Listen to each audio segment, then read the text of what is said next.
One night stand part 2. Lalasa పృథ్వీతో ఒక రాత్రి గడపడానికి ఒప్పుకుంటుంది. ఆ రాత్రి గడిచిన తర్వాత తనకు వచ్చిన ఫోన్ కాల్ని అటెండ్ అయ్యి ఒక లెటర్ రాసి 10 లక్షలు అక్కడే వదిలేసి వెళ్ళిపోయింది లాలస. పృథ్వీ దగ్గర నుంచి డైరెక్ట్గా హాస్పిటల్కి వెళ్ళింది లాలస. అప్పటికే అక్కడ ఉన్న ఆశ్రమం మేనేజరు లాలసను చూసి, వచ్చావా లాలస, నీకోసం రాత్రి నుండి ఫోన్ ట్రై చేస్తున్నా. సర్జరీ అవసరమే అమౌంట్ నిన్న ఈవినింగ్ అందింది. నువ్వు అమౌంట్ కోసం ఎక్కడ ఇబ్బంది పడుతున్నావని కంగారు పడ్డాను. రాత్రి సర్జరీ అయింది, ఇంక రూపకి ఏమీ పర్వాలేదు అని ఆనందంగా అన్నాడు పరమానందయ్య గారు. అంకుల్, ఎవరు సర్జరీకి అమౌంట్ అరేంజ్ చేశారు అంది. అదే తల్లి, మన సౌందర్యం ఉంది కదా, ఉదయమే ఇక్కడికి వచ్చింది లండన్ నుండి. మన రూపకి హార్ట్ సర్జరీకి అమౌంట్ సర్దింది. నువ్వు వస్తే రమ్మని చెప్పింది అన్నారు పరమానందయ్య గారు.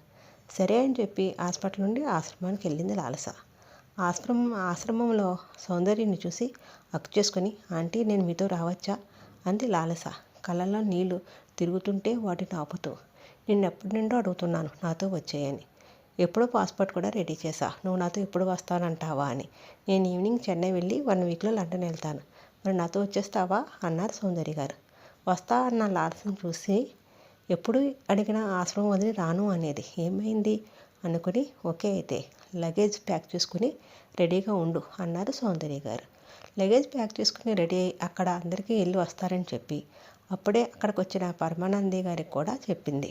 సడన్గా లండన్ వెళ్తున్నానని చెప్పిన లాలసను చూసి ఏదో జరిగింది అని అర్థం చేసుకుని, ఎప్పుడు వచ్చినా ఈ ఆశ్రమంలో అందరూ నీ కోసము ఎదురు చూస్తూ ఉంటాం తల్లి అని అన్నారు. తను ఎక్కడ ఉన్నది ఎవరికి చెప్పవద్దని మరీ చెప్పి బాధగా సౌందర్య గారితో వెళ్ళిపోయింది లాలస. వెళ్తున్న లాలసకి పృథ్వీకి ఎక్కడ చూసిందో గుర్తుకొచ్చి గతంలోకి వెళ్ళింది. 2 years బ్యాక్ ఒకరోజు నైట్ 9 గంటలకు ఫ్రెండ్ ఇంటికి వెళ్ళి లేట్ అయ్యింది. అంకుల్ తిడతారని అనుకుంటూ స్కూటీపై వెళ్తున్న లాలసకి ఒక బస్ స్టాండ్ దగ్గర చెలికి వణుకుతున్న ఒక తాతను చూసి స్కూటీ ఆపి చూసిన లాలసకు అప్పుడే ఒక కారు ఆగింది. ఆ తాత దగ్గర కారులో నుండి ఒక హ్యాండ్సమ్ ఉన్న ఒక అతడు దిగి తాత దగ్గరికి వెళ్ళి తన కోటు తాతకి కప్పి కారు దగ్గరికి వెళ్ళి మరలా తాతను చూసి వెనక్కి వెళ్ళి కోట్లో డబ్బులు పెట్టాడు. కారులో ఉన్న వ్యక్తి, ఒరే పృథ్వీక్, నీ దాన ధర్మాలు చేయడం ఇంకా ఉందా అన్నాడు. ఆగరా, వస్తున్నా అని ఒకసారి బయటికి రా సాగర్ అన్నాడు పృథ్వీక్. ఎందుకు అని బయటకు వచ్చిన సాగర్కి, ఒకసారి నీ కోటి అన్నాడు పృథ్వీక్. ఒరే, ఇది 3వ కోటి నెలలో, ఈసారి నీతో వస్తే చెప్పు తీసుకొట్టు అని కోట్ తీసి ఇచ్చాడు సాగర్. పృథ్వీక్ కోట్ తీసుకుని బస్ స్టాప్ వేరే మూలన ఇంకో తాతకి కోటి కప్పి పర్సు తీసి డబ్బులు పెట్టి కారు దగ్గరికి వెళ్ళి హూ రా అన్నాడు పృథ్వీక్. సాగర్ ఎక్కగానే ముందుకు వెళ్ళింది కారు. పృథ్వీక్, నైస్ నేమ్, నచ్చావు ఈ లాలసకి అని పెదవులపై చిన్న చిరునవ్వు నవ్వింది లాలస.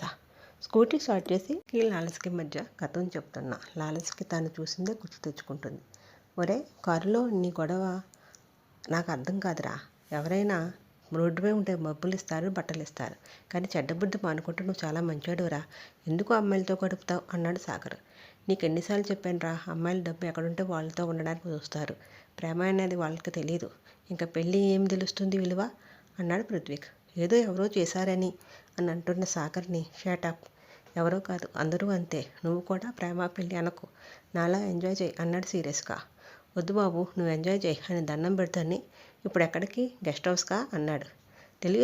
తెలిసి అడుగుతావు ఎందుకు, ఏడవకు, నేను ఇంటి దగ్గర డ్రాప్ చేసి నేను వెళ్తా అన్నాడు.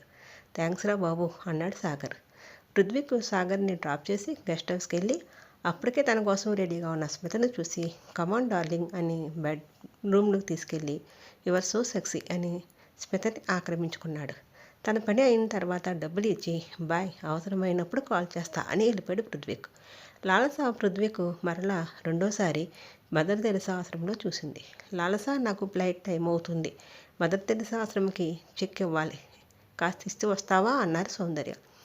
మీరు చెప్పడం నేను చేయకపోవడమా అంది లాలస నవ్వుతూ. నాతో వచ్చే, నీకు మంచి ఫ్యూచర్ చూస్తా, నువ్వు బాగుంటే నువ్వు పెరిగిన ఆశ్రమానికి కూడా హెల్ప్ చేయొచ్చు కదా అన్నారు. మీరు చెప్పింది నిజమే ఆంటీ, కానీ చిన్నప్పటి నుంచి ఇక్కడే పెరిగాను కదా, వదిలి ఉండలేను, ఇక్కడే జాబ్ చూసుకుంటా. మీరు ఎలాగూ ఉన్నారు అంది లాలస. మాటలు మాత్రం బాగానే నేర్చావు, ఇదిగో చెక్ అని చెక్ ఇచ్చారు. లాలస చెక్ తీసుకుని మదర్ తెరెసా ఆశ్రమంకి వెళ్ళింది. అప్పుడే అక్కడ వచ్చిన పృథ్వీక్ను చూసి పక్కకు తప్పుకుంది. పృథ్వీక్ లోపలికి వెళ్ళాడు, ఏదో అలవాటు అయినట్టు.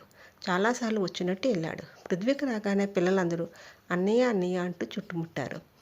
వాళ్ళతో నవ్వుతూ మాట్లాడుతూ వాళ్ళతో ఆడుతున్న పృథ్వీని చూసి ఇతను ఎవరు, చూస్తుంటే బాగా రిచ్ మ్యాన్లా కనిపిస్తున్నాడు, గర్వం అహంకారం అనేది కనిపించడం లేదు అని అనుకుంటూ తాను వచ్చిన పని మర్చిపోయి పృథ్వీకి కనపడకుండా చూస్తూ గడిపేసింది. పృథ్వీకి తాను తెచ్చిన గిఫ్ట్స్, ఫుడ్ ఐటమ్స్ వాళ్ళకి పెట్టి వాళ్ళతో ఆడుతూ వాళ్ళని ఆడిస్తూ ఈవినింగ్కి వెళ్ళిపోయాడు. పృథ్వీకి వెళ్ళిన తర్వాత అక్కడ మేనేజర్ని అడిగి ఎవరో పృథ్వీకి తెలుసుకోవాలని అని అడిగిన లాలస్కి అక్కడ మేనేజర్ లేకపోవడంతో అక్కడ ఎవరిని అడిగినా పూర్తి వివరాలు తెలియవు. ప్రతి నెల వచ్చి పిల్లలతో ఈవినింగ్ వరకు ఆడి వెళ్ళిపోతాడని చెప్పారు. మేనేజర్ తప్ప అతనికి ఎవరి వివరాలు తెలియవని కూడా చెప్పారు. సరే అని చెక్కు మేనేజర్కి ఇచ్చేయమని చెప్పి వెళ్ళిపోయింది లాలస. పృథ్వీకి మూడోసారి గుడిలో చూసింది లాలస. అప్పుడే గుడికి వచ్చిన లాలస పృథ్వీని చూసి దగ్గరికి వెళ్ళాలని అనుకుని ఆగిపోయింది. పృథ్వీకి చేస్తున్న పని చూసి అక్కడే నిండిపోయింది. పృథ్వీకి గుడిలోకి వెళ్లకుండా అక్కడే ఉన్న అడుక్కుంటున్న ముసలి వాళ్ళకి దగ్గరికి వెళ్ళి అందరికీ బట్టలు పెట్టి వెళ్ళిపోయాడు. అది చూసి లాలస ఫిక్స్ అయిపోయింది. అతనే తన లైఫ్ అనుకుంది. తాను ఒక అనాథ కాబట్టి పృథ్వీకి తన ప్రేమ చెప్పకూడదు అనుకుంది. లాలస మరలా పృథ్వీని ఎప్పుడు కలుసుకుంటుంది, ఎలా కలుసుకుంటుంది మరి తెలుసుకోవాలంటే నెక్స్ట్ పార్ట్ వరకు ఎదురు చూడవలసిందే. ఈ స్టోరీ నాకు మాత్రమే సొంతం. Thank you so much.